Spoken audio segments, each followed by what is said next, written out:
संत्रीमध्ये आता संत्रा पिकातील सहजीवन हळद, मिरची, तूर, चवळी. हळद हे नायट्रोजन पुरवतं, शिवाय जमिनीचं आरोग्य ही हळद हे चांगले ठेवत असते. शिवाय सावलीत येणारं पीक आहे हळद हे. शिवाय आपली दैनंदिन गरजही भागते. त्याच्यामुळे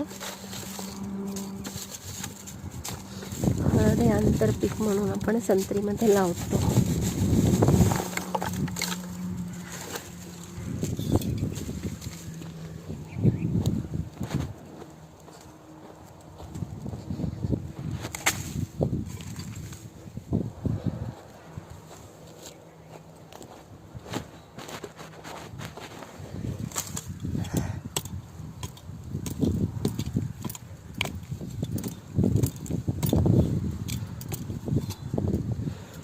संत्रीच्या मुळ्या आणि या हळदीच्या मुळ्या एकमेकांमध्ये देवाणघेवाण करतात,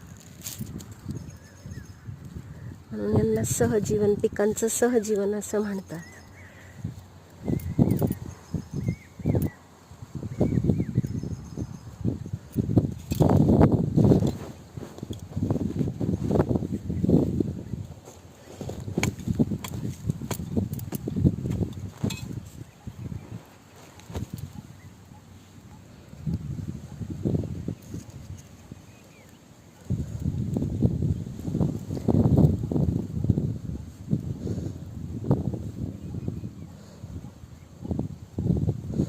याला कोणतंही खत किंवा फवारा आपण देत नाही, किंवा मृतावरती ही हळद येते. त्याच्यामुळे त्याचा सुवास, सुगंध अतिशय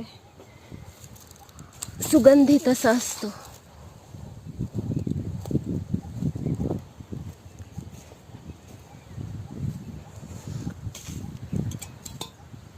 त्यानंतर मधल्या भागामध्ये आपण मिरची आणि चवळी लावणार आहे. चवळी ही सापळा पीक आहे. सापळा म्हणजे पिकांवर येणाऱ्या किड्यांसाठी सापळ्याचं काम ते करतं.